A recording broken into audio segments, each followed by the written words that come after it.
नमस्कार प्रिय छात्र छात्री एकादश श्रेणीर कम्पिউটার অ্যাপ্লিকেশনের আজকে গোলশিক নিয়ে আলোচনা করব। এমসিকিউতে ছিল গোলশিক এবং আমি বলেছিলাম এটার প্র্যাকটিক্যাল নিয়ে আলোচনা করব যাতে তোমাদের কনফিউশন না থাকে। তো আজকে গোলশিকের দুটো প্রবলেম নিয়ে আলোচনা করব। আশা করছি তোমরা বুঝে যাবে, গোলশিক ব্যাপারটা কমপ্লিট বুঝে যাবে তোমরা। তো কোশ্চেনটা রয়েছে, দেখো একজন ছাত্রের 5টি বিষয়ের প্রাপ্ত নম্বর দেওয়া হলো, কিন্তু পঞ্চম বিষয়ে কত পেলে গড় নাম্বার 80% হবে তা বের করতে হবে।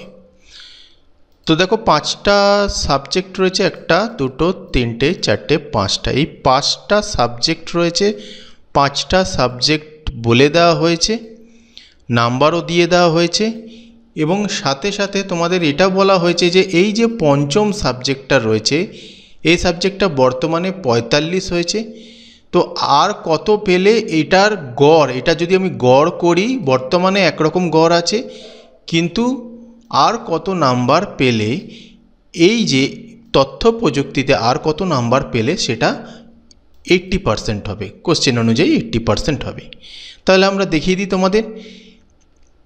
এখানে দেখো সাবজেক্টগুলো রয়েছে, আগে আমরা গড় বার করে নেব। তো প্রতিটার গড় বর্তমানে কত গড় আছে সেটা আমি আগে বার করি। ইকুয়াল দেবে, সোজা একদম ফর্মুলা বসাবে, অ্যাভারেজ লিখবে, তারপরে যে সেলগুলো আমরা অ্যাভারেজ করতে চাই সেগুলো সিলেক্ট করব, সিলেক্ট করে ফার্স্ট ব্র্যাকেট ক্লোজ করে দেব, তারপর এন্টার। দেখো বর্তমানে স্টুডেন্টের গড় 71 দেখাচ্ছে। এবার আমাদের প্রশ্ন হলো যে তথ্য প্রযুক্তিতে আর কত পেলে স্টুডেন্টটার গড় নম্বর 71 থেকে পাল্টে 80% হবে। তো সেক্ষেত্রে কি করব আমরা? সেক্ষেত্রে আমরা ডেটা ট্যাবে যাব, এই ডেটাতে গেলাম। এবার গোলশিক আমরা প্রয়োগ করব। ডেটা ট্যাবে গিয়ে হোয়াট ইফ অ্যানালাইসিস এই অংশটায় যাব, এইটায় যাব। তো এখানে ক্লিক করলাম। ক্লিক করার পরে ঠিক 2 নম্বরে রয়েছে গোলশিক, এই গোলশিক অপশানে ক্লিক করব। এখন আমরা দেখছি এখানে একটা ডায়লগ বক্স রয়েছে, ঠিক আছে। ডায়লগ বক্সটার ব্যাপারটা পুরোটা বুঝতে হবে তোমাকে। এখানে রয়েছে set cell, to value by changing cell. তো আমি ডায়লগ বক্সটার পুরোটা তোমাদের আমি দেখিয়ে দিচ্ছি কি হতে পারে। এখানে দেখো ডায়লগ বক্সে গোলশিক ডায়লগ বক্স, এখানে দেখো সেট সেল বলতে যে সেলে ফর্মুলা আছে, ঠিক আছে, যে সেলে ফর্মুলা আছে এবং যার ফলাফল নির্দিষ্ট, ঠিক আছে, যেখানে যে সেলে ফর্মুলা আছে আমাদের সেটা বার করতে হবে। পরে হচ্ছে টু ভ্যালু। এবার এখানে কাঙ্ক্ষিত ফলাফল বা লক্ষ্য সংখ্যাটি, আমাদের লক্ষ্য কোনটা? আমাদের লক্ষ্য হচ্ছে 80%। তো আমরা এখানে 80% লিখব।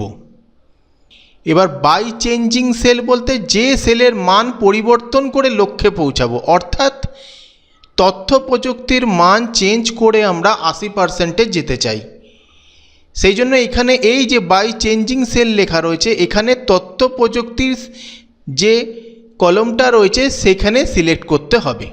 সেই নম্বর তথ্য প্রযুক্তিতে যে নাম্বারটা পেয়েছে সেখানে সিলেক্ট করতে হবে।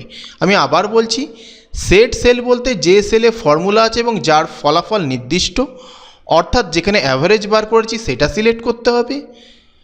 এবার কাঙ্ক্ষিত ফলাফল, আমাদের টার্গেট কত? আমাদের টার্গেট হচ্ছে 80%। তো সেই সংখ্যাটা এখানে বসাতে হবে। এইবার বাই চেঞ্জিং সেল বলতে যেটা চেঞ্জ করে আমরা 80%-এ পৌঁছাতে চাই, অর্থাৎ তথ্য প্রযুক্তির সেলটাকে আমাকে সিলেক্ট করতে হবে, কারণ সেই সেলের নাম্বারটাকে সিলেক্ট করতে হবে, কারণ সেইটাকে দিয়েই আমরা আমাদের লক্ষ্যে পৌঁছাবো। তো আসি তাহলে এখানে।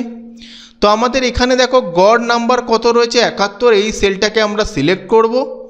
সিলেক্ট করতে সেট সেলে রাখবো। তো সিলেক্ট যদি না থাকে তো এই বক্সে ক্লিক করবে, ঠিক আছে, বক্সে ক্লিক করে এখানটায় ক্লিক করে নেবে, তাহলেই চলে আসবে। না আসলে এরকমভাবে সিলেক্ট করবে। টু ভ্যালু, আমাদের কত টার্গেট? 80%। আমরা 80 লিখে দিলাম। বাই চেঞ্জিং সেল বলতে এখানে আমাদের তথ্য প্রযুক্তিটা চেঞ্জ করে আমরা 80% যেতে চাই, তো তথ্য প্রযুক্তির সেলটা এখানে সিলেক্ট করব। এই যে বক্স রয়েছে এখানে ক্লিক করব, ব্যাস তথ্য প্রযুক্তিতে প্রাপ্ত নম্বরটাকে সিলেক্ট করে নিলাম। এবার ওকেতে ক্লিক করব। দেখো 80 গড় 80 বেরালো। আমরা যদি তথ্য প্রযুক্তিতে 90 পায় স্টুডেন্টটা, তাহলে তার গড় নম্বর 80 হবে। তাহলে এই হলো একটা উদাহরণ। দ্বিতীয় আরেকটা উদাহরণ দিয়ে তোমাদের আমি বোঝাচ্ছি। তো এবার পরের অঙ্কটায় দিয়েছে, ধরো একজন ব্যাংক থেকে একটি লোন নিতে চায় এবং 10,000 টাকার ইএমআই পরিশোধ করতে পারে। সুদের হার 9%, মেয়াদ 5 বছর। যেহেতু ইএমআই ইকুয়েটেড মান্থলি ইনস্টলমেন্ট, তাই মাসেরটাই আমাকে 5 বছরটাকে মাসে কনভার্ট করে নিলাম। তাহলে সর্বোচ্চ কত টাকা লোন দিতে পারে। এখানে একটা জিনিস বলে দিই, এখানে একটা কিন্তু লোন নেওয়ার কথা ভাবছে, সেই লোনটা নেওয়ার কথা ভাবছে, কিন্তু তার ইএমআই দরকারের চেয়ে বেশি। সে প্রতি মাসে 10,000 ইএমআই পেমেন্ট করতে পারবে, কিন্তু দেখা যাচ্ছে যে সে যে এই মুহূর্তে লোনটা নেওয়ার কথা ভাবছে, সেই লোনটাতে কিন্তু 10,000 টাকা ইএমআই হচ্ছে না, তার থেকে অনেক বেশি। তো সেক্ষেত্রে সে জানতে চায় যে এমন কত টাকা লোন নেব যাতে ইএমআই আমাকে 10,000 টাকাই দিতে হবে প্রতি মাসে। তো এরকম একটা ব্যাপার। তাহলে আমরা অঙ্কে চলে আসি। এই মুহূর্তে সে দেখো 12 লাখ টাকা লোন সে নেবে ভাবছে, কিন্তু দেখা যাচ্ছে তার ইএমআই ক্যালকুলেট করতে 10,000 টাকার বেশি হয়ে যাচ্ছে ইএমআই। সে সেটা পরিশোধ করতে পারবে না। তার টার্গেট হচ্ছে 10,000 টাকা করে সে প্রতি মাসে দিতে পারবে।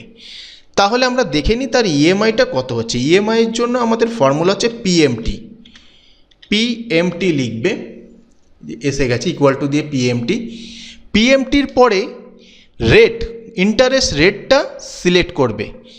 যেহেতু ইন্টারেস্ট রেটটা প্রতি মাসের বছরের না, তাই 12 দিয়ে ভাগ করতে হবে। এখানে 12 দিয়ে আমরা ভাগ করে নিচ্ছি। এরপরে দেবে কমা, দেওয়ার পর এন পার, অর্থাৎ কত মাসের জন্য মেয়াদটা আমরা সিলেক্ট করলাম। সিলেক্ট করার পরে কত লোন নেওয়ার কথা ভাবছে সেটা দেখছি।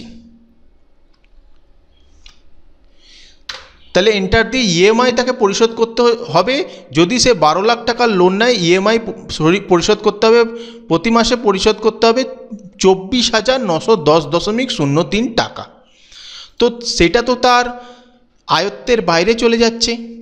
সে চাইছে যে 10,000 টাকা সে পেমেন্ট করবে, প্রতি মাসে ইএমআই দেবে, কিন্তু তার হয়ে যাচ্ছে, যদি 12 লাখ টাকা লোন নেয় তাহলে তার 24,910 টাকা হয়ে যাচ্ছে, সামথিং কিছু একটু বেশি হয়ে যাচ্ছে। তো সেক্ষেত্রে তাহলে 10,000 টাকা যদি ইএমআই হয়, তাহলে কত টাকা লোন নিলে সে 10,000 টাকা ইএমআইয়ের মধ্যে সে নিতে পারবে। তো আমরা আবার সেই গোলসিক ব্যবহার করব। ডেটাতে যাব, হোয়াট ইফ অ্যানালাইসিস, গোলশিক, এবং সেই অনুযায়ী সেট সেল, যেখানে ফর্মুলা আছে, ফর্মুলা কোথায় আছে, এই সেলে আছে। তো এই সেলে আমরা যদি না থাকে সিলেক্ট করে নেবে। টু ভ্যালু, আমাদের টার্গেট কত, 10,000 টাকা ইএমআই টার্গেট, এবং এই 10,000 টাকা টার্গেট ইএমআই টার্গেটের জন্য লোনের পরিমাণ কত চেঞ্জ করতে হবে সেইটাই আমাদের জানতে হবে। অর্থাৎ এই বক্সে ক্লিক করে লোন সেলটা সিলেক্ট করে নিচ্ছি। এবার ওকে প্রেস করে দিচ্ছি। দেখো এই মুহূর্তে সে 10,000 টাকা যদি মাসিক কিস্তি হয়, তাহলে লোনের পরিমাণ দাঁড়াচ্ছে এখানে 4,81,733.7352, অর্থাৎ 4,81,734 টাকা যে সে যদি লোন নেয়, তাহলেই সে প্রতি মাসে 10,000 টাকা ইএমআই মাধ্যমে সে লোন পরিশোধ করতে পারবে। এই হলো গোলসিক, খুব সামান্য বিষয়। এমসিকিউগুলো গোলসিকে ছিল, সেই জন্য এগুলো আলোচনা করলাম। প্র্যাকটিক্যাল পরীক্ষাতেও দিতে পারে, আর এমসিকিউতে কনফিউশন দূর করার জন্য অবশ্যই এটা দরকার ছিল। যাই হোক, ভিডিওটা ভালো লাগলে লাইক, কমেন্ট, শেয়ার করে দিও। পরবর্তী ভিডিওতে আবার প্র্যাকটিক্যাল নিয়েই আমি আসবো।